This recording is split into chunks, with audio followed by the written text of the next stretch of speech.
నమస్తే, welcome to VTV. నేను మీ Nihal.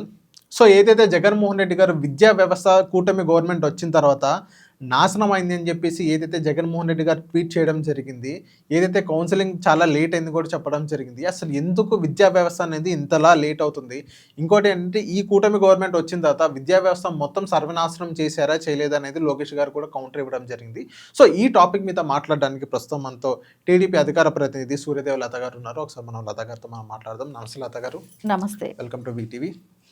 Ma'am, ఇప్పుడు జగన్మోహన్ రెడ్డి గారు ఒక స్టేట్మెంట్ అనేది పాస్ చేయడం జరిగింది. ఈ కూటమి గవర్నమెంట్ వచ్చిన తర్వాత విద్యా వ్యవస్థ అనేది నాశనం అయిపోయింది, సర్వనాశనం అయిపోయింది. విద్యార్థులు సరిగా మినిమం ఫెసిలిటీ లేని పరిస్థితి, కౌన్సిలింగ్ కూడా చాలా లేట్ అవుతుంది. సో ఓవరాల్గా చూసుకున్నట్లయితే లోకేష్ గారు కూడా రియాక్షన్ కౌంటర్ ఇవ్వడం జరిగింది. సో ఈ సంభాషణ చూసిన తర్వాత మీకు ఏమనిపించింది? ఇక్కడ జగన్మోహన్ రెడ్డి గారు ఉన్న 5 ఏళ్ళు కూడా విద్యా దీవెన అని, జగనన్న విద్యా దీవెన, జగనన్న విద్యా దీవెన అంటే ప్రతిదానికి జగన్మోహన్ రెడ్డి గారి పేరు ఉండాలి, ఫోటో ఉండాలి ఆ పథకానికి, ఆ స్కీమ్కి అనేది. అది ఆంధ్రప్రదేశ్లో ఒక 5 ఏళ్ళు నడిపించారు కదా, ఆ రంగులు కూడా ఉండాలి. ఇంకోటి అన్నిటికీ బిల్డింగ్స్కి అన్నిటికి కూడా, గవర్నమెంట్ బిల్డింగ్స్కి అన్నిటికి కూడా ఆ రంగులు వేసుకొని అదో ఆనందపడ్డాడు. ఆయనకు కూడా ముందే తెలిసేమోలేండి, 5 ఏళ్ళు ఉంటాం, 5 ఏళ్ళకి మించి ఉండము, ఈ 5 ఏళ్ళు మనం అనుకున్నది ఏంటో, మనం 5 ఏళ్ళు నా పేరు అందరూ జపించాలనుకున్నాడు. ఆ రకంగానే జగనన్న విద్యా దీవెన అని పెట్టాడు. పెట్టిన దాని మూలన విద్యార్థులు నష్టపోయారు. దాని మూలన విద్యార్థులు ఏ రకంగా అంటే, ఎప్పుడు కూడా ఇప్పుడు 2014 నుంచి 19 వరకు తీసుకుంటే కూడా నారా చంద్రబాబు నాయుడు గారు సీఎంగా ఉన్నప్పుడు డైరెక్ట్ కాలేజీకిను గవర్నమెంట్కి సంబంధం ఉండేది. గవర్నమెంట్ కాలేజ్ చూసుకునేది. ఏది ఉన్నా కూడా వాళ్ళకి గవర్నమెంట్ కాలేజెస్తో వాళ్ళకి డీలింగ్స్ ఉండేది. కాలేజీకి పంపించేసేవాళ్ళు. సో మహా అయితే 1 మంత్ అట్లా లేట్ అయినా అది కాలేజీలను గవర్నమెంట్ చూసుకుంటా ఉన్నది. ఇక్కడ జగన్మోహన్ రెడ్డి గారు సీఎం అయిన తర్వాత 5 ఏళ్ళు కూడా ఏం చేశాడంటే, జగనన్న విద్యా దీవెన అని పెట్టి డైరెక్ట్ స్టూడెంట్కి ఇవ్వటానికి ఇచ్చేశాడు. సో అది సకాలంగా ఇవ్వక ఒక 6 నెలలు అటు లేటు చేస్తూ, అంటే 6 నెలలు అంటే ఇంకా ఫీజులు కట్టాల్సిన టైం వస్తుంది. సో వాళ్ళకి హాల్ టికెట్ ఇవ్వాలి. హాల్ టికెట్ ఫీజు కడితేనే కదా వాళ్ళు హాల్ టికెట్ ఇస్తానంటారు. సో వాళ్ళు అనుకుంటారు, ఇంకా కాలేజీ వ్యవస్థ కూడా ఏమనుకుంటుంది, వీళ్ళకి డబ్బులు వేసారేమో, వీళ్ళు ఇవ్వలేదేమో అని కూడా అనుకుంటారు. వాళ్ళ డౌట్ వాళ్ళకు ఉంటుంది. ఒకవేళ హాల్ టికెట్ ఇచ్చేస్తే వాళ్ళ డబ్బులు మళ్ళీ కట్టకపోతే అని వాళ్ళ భయం వాళ్ళకు ఉంటాయి కదా. సో ఆ రకంగా వాళ్ళు హాల్ టికెట్ ఇవ్వకుండా ఇబ్బంది పడితే వాళ్ళు అప్పులు చేసి, స్టూడెంట్స్ వాళ్ళు అప్పులు తెచ్చుకొని వాళ్ళు కట్టి మళ్ళీ వాళ్ళ ఎగ్జామ్స్ రాసేవాళ్ళు. అంటే 5 ఏళ్ళు కూడా ఈ రకంగా ఇబ్బంది పెట్టాడు. ఈ రోజున ఏదైతే మంచిగా ప్రాసెస్ వెళ్తుందో లోకేష్ గారు చేస్తున్న ఇది కూడా, అంటే వాళ్ళకి ఏంటంటే ఎక్కడ ఆగిపోవట్లేదు.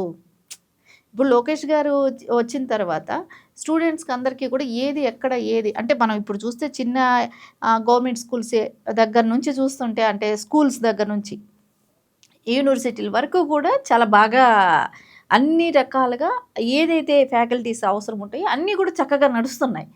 ఇది జగన్మోహన్ రెడ్డి గారికి జీర్ణించుకోలేకపోతున్నారు.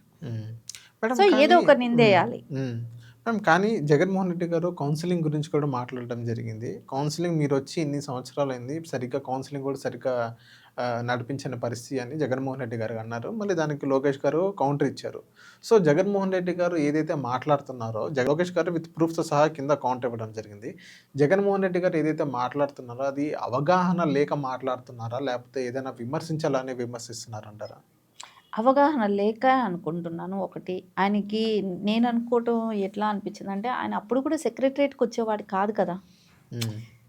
వ్యవస్థ ఏదో ఐఏఎస్లను వాళ్ళని పెట్టేసుకొని నడిపించేస్తే వాళ్ళు ఏదో సంతకం పెట్టమన్న చోట పెట్టుకుంటా, ఇదే ఆయన చేసింది 5 ఏళ్ళు.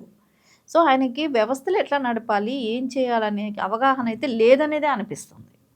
సో ఎప్పుడెప్పుడు దేనికి ఇవ్వాలి, ఇప్పుడు వ్యవస్థల మీద అవగాహన ఉన్న వ్యక్తి అయితే ఈ రకంగా మాట్లాడు కదా. జరిగిన ఇన్సిడెంట్లు కూడా జరగలేదని ఎలా చెప్తారు చెప్పండి. అవును. సో ఆల్రెడీ లాస్ట్ ఇయర్ది కంప్లీట్గా ఇచ్చేసారు. 3వ వారంలో ఇచ్చారు, జూన్ 3. ఇప్పుడు జూలై 1st వీక్లో ఇస్తాను అంటున్నారు. ఇలా చెప్తుంటే కూడా జూలై 1st అంటే ఫస్ట్ ఆర్ సెకండ్ వీక్స్లో కంప్లీట్ అయిపోతుంది. ఇలా చెప్తుంటే కూడా ఆయనకి లాస్ట్ ఇయర్ చేసింది కూడా ఆయనకి తెలియలేదు అని అంటే, ఎక్కడ ఆయన్ని అవగాహన లేదనే చెప్పాలిగా. అవగాహన లేదు ఒకటి, ఎవరైతే స్క్రిప్ట్ రాసిస్తారో ఆ స్క్రిప్ట్ ప్రకారం మాట్లాడుతున్నాడు. ఆయనకి రాష్ట్రంలో ఏం జరుగుతుంది, ఏం జరిగాయి, ఏం జరగాలి, ఇలాంటి వాటివి కూడా ఆయనకు అవగాహన లేనట్టే కనపడుతుంది. ఏదో ఒకటి నోటికొచ్చినట్టు నిందేసి మాట్లాడితే, సో నేను చెప్పే మాటలు వింటున్నారు కదా, నాకెట్లాగో ఒక మీడియా ఉంది కదా సాక్షి, దానిలో నేను వేసుకోవచ్చు, దానిలో చదివే జనాలు ఉన్నారేమో అని ఇంకా భ్రమ పడుతున్నాడు ఆయన, అంతే. ఇంకా ఆ భ్రమలోనే ఉన్నాడు.